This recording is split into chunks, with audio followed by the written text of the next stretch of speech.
Muy buenas a todos, bienvenidos al tema número 4 del curso de desarrollo de Ethereum Blockchain de Coding Bootcamps, donde en el día de hoy hablaremos de lo que hace especial a Ethereum, ¿de acuerdo? Hablaremos de los smart contracts, ¿vale? Como la gran novedad y el cambio que se genera de una blockchain de primera generación a una blockchain de segunda generación, ¿vale? Y hablaremos de esas peculiaridades que tiene la red de Ethereum, ¿vale? Bueno, hasta ahora hemos visto y hemos hablado sobre una visión global del blockchain, de cómo funcionaba, su operativa. En el tema pasado estuvimos hablando de estas tecnologías o herramientas que utiliza la blockchain para darnos estas prestaciones o características de inmutabilidad, transparencia, seguridad, etcétera, como eran la criptografía, como era el hash. Hemos visto que se utiliza la encriptación asimétrica, con una clave privada, una clave pública, ¿de acuerdo? Y hemos visto también cómo funcionaba el hash en los bloques de una blockchain, que recordamos que se hacía el hash de todo ese bloque y ese hash, esa cadena única de caracteres, era la cabecera del siguiente bloque. Entonces, en el tema de hoy hablaremos sobre la red de Ethereum, veremos estas peculiaridades que tienes, hablaremos sobre la máquina virtual de Ethereum y qué función y qué nos permite, y hablaremos ya sobre los smart contracts más detalladamente y hablaremos sobre el Ether y el gas.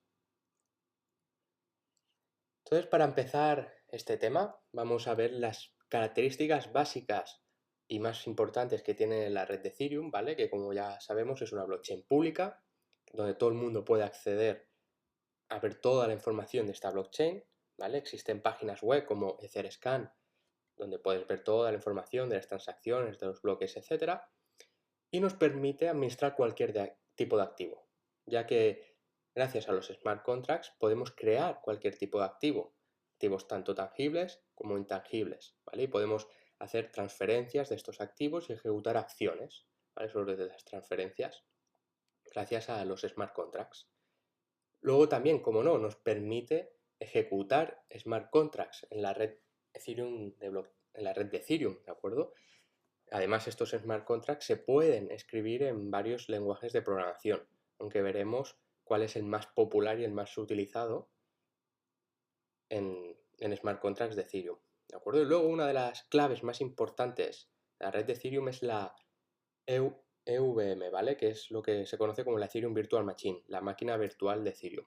¿De acuerdo? Esta máquina virtual es una pieza clave, ¿de acuerdo? De la red de Ethereum, porque lo que nos va a permitir es ejecutar todos estos programas, todos estos smart contracts en la blockchain de Ethereum, ¿de acuerdo?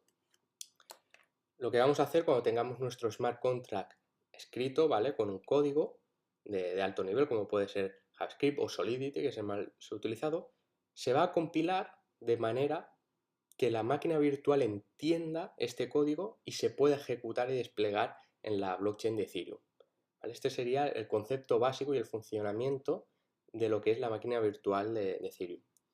Por lo tanto, podríamos sacar una conclusión bastante interesante, que es que la blockchain de Ethereum, a la vez que nos permite crear transacciones de su activo, de su moneda digital, que es el Ether, nos está creando una infraestructura de un ordenador descentralizado mundial, de manera que nosotros vamos a poder ejecutar nuestras aplicaciones, ¿vale? Nuestras dApps, como se conocen, nuestros smart contracts, en un ordenador totalmente descentralizado y mundial, ¿vale?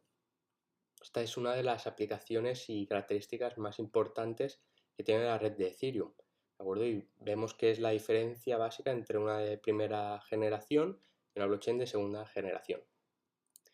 Entonces, cuando estamos tratando con la red de Ethereum, ¿de acuerdo? Únicamente existe una red real y oficial de Ethereum, pero existen otras redes que son para hacer pruebas, para hacer testeos, etc. Entonces podríamos dividir estos tipos de redes en tres, ¿vale? Tendríamos la mainnet, que tendría el ID de red, sería el número 1, ¿de acuerdo? Que más adelante veremos este ID para qué se utiliza. La mainnet sería la oficial, ¿de acuerdo? La blockchain oficial y real de Ethereum, donde se gestiona, se transfiere el Ether, ¿vale? El Ether verdadero que cotiza a un cierto precio, que tiene un valor, etc. Luego tendríamos otros tipos de redes que serían las testnet, ¿vale? Que son redes de pruebas donde se puede conseguir Ether muy fácilmente a través de los faucets, ¿vale? Que estos faucets simplemente son webs, ¿vale? Por decirlo así, donde nosotros podemos solicitar que nos envíen una cierta cantidad de Ether a nuestra cuenta, ¿vale? Pero hay que tener en cuenta que este Ether solo lo vamos a poder utilizar en la testnet en cuestión, ¿de acuerdo? O sea, quiero decir con esto, si nosotros solicitamos Ether en un faucet para Ropsten, solo vamos a poder utilizar ese Ether en Ropsten, ¿vale? Entonces, dentro de las testnet, que es una red para poder ejecutar pruebas, hacer testing, etc., tendríamos varias testnet, ¿vale? O varios IDs, que son varias diferentes de redes con diferentes características. Tendríamos la red con ID3, que sería la red de Ropsten, que utiliza un algoritmo de Proof of Work, ¿de acuerdo? Y su tiempo de minado de bloques son de unos 15 segundos. Y se podría considerar que esta es la red que más se asemeja a la mainnet, ¿vale? Recordemos que actualmente la mainnet de Ethereum utiliza el algoritmo de consenso de Proof of Work y el tiempo de minado de un bloque son alrededor de unos 15 segundos, ¿vale? Pues Koban prácticamente Ropsten, perdón, prácticamente es igual. Utiliza el algoritmo de consenso Proof of Work y el tiempo de minado son unos 15 segundos. Luego tendríamos la red de testnet 4, ¿vale? Que sería la de Rinkeby, que no utiliza el algoritmo Proof of Work, sino que utiliza el algoritmo Proof of Authority, ¿de acuerdo? Y el tiempo de minado de cada bloque sí que son de unos 15 segundos también. Luego tendríamos la red 42, que sería la de Koban, que también sería el Proof of Authority, ¿de acuerdo? Pero el tiempo de minado son de 4 segundos, o sea, es bastante más rápida. Y luego por último también tendríamos la testnet con el ID5, que sería Goerli, que también es Proof of Authority, y el tiempo de minado de cada bloque son unos 16 segundos, ¿de acuerdo? Vemos que cada testnet tiene unas características diferentes y a lo mejor depende cuál nos puede interesar más para desplegar nuestro smart contract y hacer nuestro testing, etc. Y por último, tendríamos las redes privadas, ¿vale? Estas redes que se ejecutan localmente en nuestros ordenadores. Nosotros, gracias a las herramientas de desarrollo que nos proporciona la Fundación Ethereum y otras compañías, podemos crear nuestra propia red privada y local de Ethereum, ¿de acuerdo? Que próximamente, en el proyecto que desarrollaremos, veremos cómo se utiliza o se crea una red local, ¿de acuerdo? Entonces, para seguir continuando hablando de Ethereum, hay que hablar inevitablemente de los smart contracts, ¿de acuerdo? Actualmente, cuando nosotros queremos hacer un contrato con alguna persona, alguna institución, empresa, etcétera, vamos a necesitar siempre de una tercera parte, ¿de acuerdo? Si queremos hacer un contrato de compra y venta, ¿vale? De alguna cantidad de producto o material, vamos a tener que acudir a una tercera parte de confianza, un notario, un abogado, un banco, etcétera, ¿vale? Y este es el que se encargará de revisar que las acciones que se están realizando se están ejecutando de acuerdo a las reglas que se han establecido en ese contrato. Entonces, esta tercera parte cobrará por estos servicios. En cambio, con el desarrollo de los smart contracts, podemos eliminar totalmente esta tercera parte, digitalizar toda esta relación entre dos personas, dos compañías o instituciones, llegando al tema de los smart contracts, ¿vale? Que al final serán dos contratos de persona a persona, peer-to-peer, ¿vale? Se establecerá una relación persona a persona sin una tercera parte. Entonces nosotros tendríamos nuestro contrato con nuestras reglas, donde serán desplegados en la blockchain de Ethereum y será la encargada de ejecutar esas acciones según las reglas que hayamos redactado, ¿de acuerdo?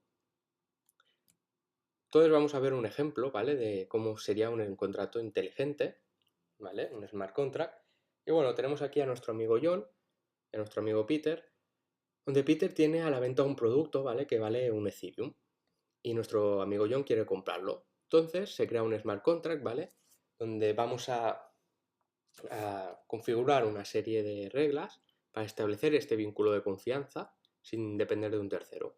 Entonces este smart contract dice que el vendedor, ¿vale? Peter, tendrá que enviar 2 veces el valor de ese producto al interior del smart contract.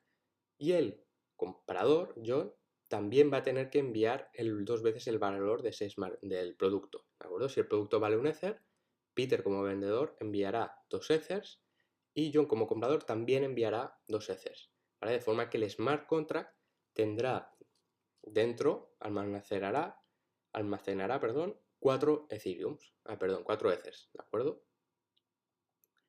Entonces, lo que hará Peter será enviar el paquete hacia John, ¿vale? Y una vez John confirme que el paquete, el producto ha sido recibido, se lo comunicará al smart contract, ¿de acuerdo? Le dirá al smart contract que ha recibido ese paquete. Entonces, automáticamente, el smart contract, desplegado en la red de Ethereum, ejecutará una serie de acciones y de instrucciones que han sido previamente definidas, ¿de acuerdo? Entonces, ¿qué ejecutará? Devolverá este Ether restante a John, porque recordamos que John ha introducido 2 veces el valor del producto, el valor del producto era un Ether, por lo tanto se le devolverá solo un Ether, ¿de acuerdo? Y devolverá el resto de Ethers, los 3 Ethers restantes, hacia Peter, ¿vale?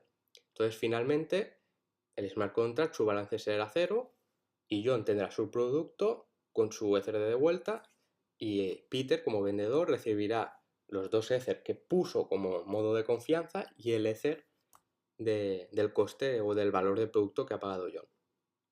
¿Vale? Esto es un ejemplo sencillo de lo que es el funcionamiento de un smart contract, donde vemos que la confianza se genera gracias al entorno de la blockchain de Ethereum y al smart contract y las reglas que se han definido en este smart contract, ¿vale?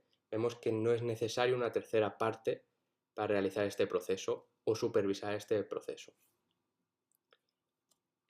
Entonces, como hemos comentado, los smart contracts se pueden escribir con diferentes lenguajes, ¿vale? Se pueden escribir con Solidity, Viper, JavaScript u otros, ¿de acuerdo? Sin importar el lenguaje, porque al final todos van a ser compilados en la máquina virtual de Ethereum, ¿vale? Y se desplegarán en la red de Ethereum. Bueno, como ya sabemos también, recordar que con los smart contracts podemos administrar Ether, moneda nativa de Ethereum, y otros activos que podemos crear gracias a estos smart contracts, ¿de acuerdo? Entonces, uno de los lenguajes de programación más utilizados o más populares para la programación de smart contracts es Solidity, ¿de acuerdo? Solidity es un lenguaje de programación a priori bastante sencillo, es fácil de aprender y es bastante similar a lenguajes como JavaScript, como Python, como Java, ¿vale? Y constantemente estamos recibiendo versiones nuevas de Solidity que nos aportan nuevas funciones, ¿de acuerdo? Que nos hacen más fácil la programación, etc. Entonces ya sabemos cómo funciona un smart contract, ¿vale? Hemos visto un ejemplo, hemos visto que el lenguaje de programación más utilizado en el desarrollo de smart contracts es Solidity. Y ahora vamos a hablar un poco de esta moneda nativa de Ethereum, que es el Ether, ¿de acuerdo? El ETH. Una de las características más importantes, ¿de acuerdo? Es que el Ether es subdivisible, es decir, se puede dividir en partes más pequeñas, ¿de acuerdo? La parte más pequeña que se conoce del Ether es el Wei, ¿vale? Aquí tenéis la relación de un Ether, cuántos Wei son, ¿vale? Podemos ver que es una gran cantidad. Y aquí os dejo una imagen, ¿vale? Donde podemos ver las diferentes divisiones o subdivisiones que puede tener un Ether, ¿vale? Hemos visto que puede tener, un Ether se puede dividir en Finney, en Sanzo, Shannon, ¿de acuerdo? Hasta llegar a la mínima subdivisión que sería el Wei. Y luego por la parte de arriba también tendríamos el Kilo Ether, el Mega Ether, etc. ¿Vale? Simplemente es algo a nivel informativo y sepamos qué valor tiene un Ethereum y su conversión a Wei o a otras unidades. Entonces, ¿para qué se utiliza el Ether? ¿Vale? El Ether no se utiliza únicamente para realizar transacciones entre usuarios. ¿Vale? El Ether además se utiliza para pagar unos costes, unas tarifas que van asociadas a las transacciones y al servicio de los que hacen posible el funcionamiento de la red, ¿vale? ¿Qué quiero decir? Como hemos comentado anteriormente, la red de Ethereum tiene estos nodos que recordamos que se llaman mineros, que lo que hacen es dar funcionalidad y hacen posible el funcionamiento de la red. ¿Vale? Entonces estos mineros han de ser recompensados por su funcionamiento, ¿vale? Y su correcto comportamiento. De manera que existen estas tarifas, ¿vale? Que sirven para recompensar, ¿vale? A estos mineros que permiten el funcionamiento de la red. Y estas tarifas se reconocen con el nombre de gas, ¿vale? Cuando hacemos una transacción en Ethereum vamos a tener que pagar un gas, ¿vale? Y este gas, ¿vale? Se paga en Ether, ¿de acuerdo? Entonces, no siempre tiene el mismo valor, la misma cantidad de gas. El gas va a depender del tipo de transacciones que vamos a ejecutar, ¿vale? Esto se puede ver más claramente en los smart contracts. Si tenemos un smart contract, una programación mucho más densa, que hay que realizar muchísimas más instrucciones, etcétera, el gas va a ser más elevado, ¿de acuerdo? Si solo únicamente tenemos que realizar una transacción entre dos personas de Ether, sencilla y simple, el gas va a ser más bajo, ¿de acuerdo? Además, se considera que el gas es una tarifa mucho menor, ¿vale? A otros servicios de transacción actualmente populares o tradicionales.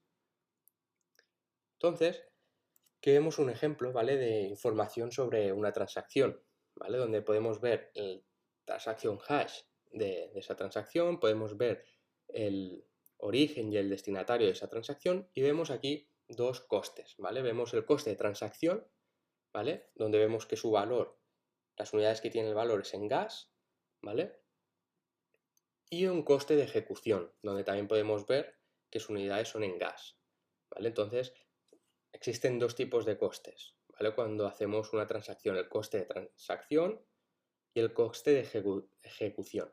El coste de transacción sería el coste que se genera al enviar estos datos a la blockchain, ¿vale? Y el coste de ejecución serían las operaciones computacionales, ¿vale? De realizar ciertas acciones, que es básicamente está relacionado más o enfocado a los smart contracts.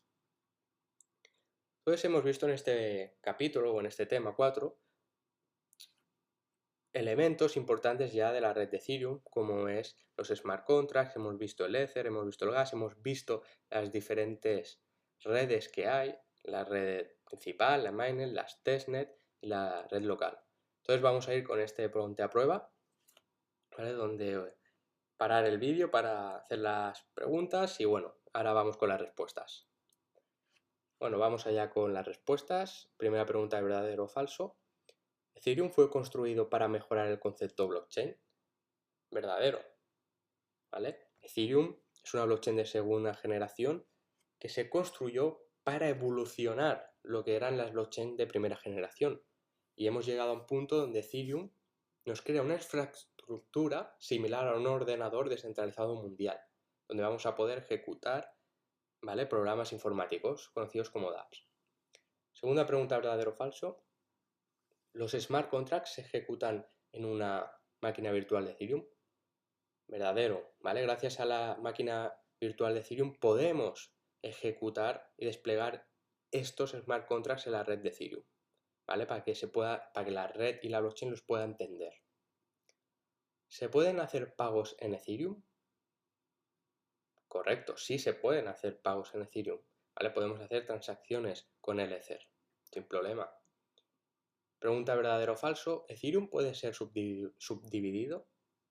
Sería verdadero. Hemos visto que el Ether puede ser subdividido. Tenemos el Ether, ¿de acuerdo? Y tenemos la mínima subdivisión que sería el Wave, ¿vale? Y entre medio tenemos otras subdivisiones.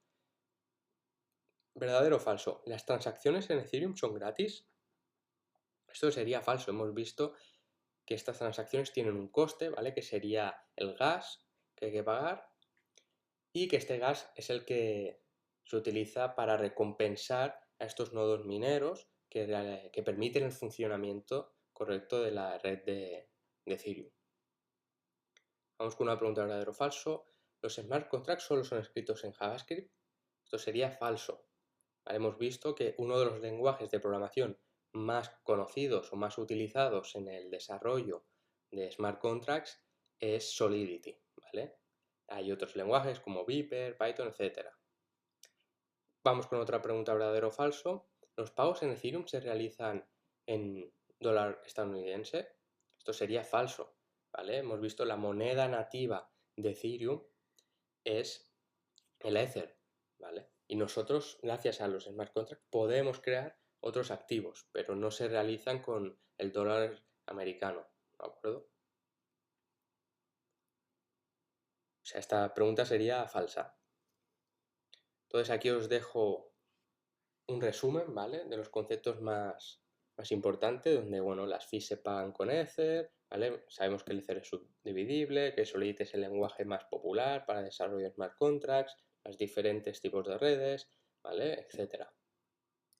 Entonces, en el próximo capítulo, o el próximo tema, vamos a ver una de las herramientas más interesantes que Ethereum tiene para el desarrollo y la creación de estos smart contracts, ¿vale? Que es Remix. Remix nos va a permitir crear, comprobar y, por decirlo de alguna manera, jugar con nuestros smart contracts de una manera muy sencilla, ¿vale? Muy intuitiva, que es lo que veremos en el próximo tema. Aquí tenéis más información sobre los cursos y muchísimas gracias por la atención y nos vemos en el próximo tema. Hasta luego.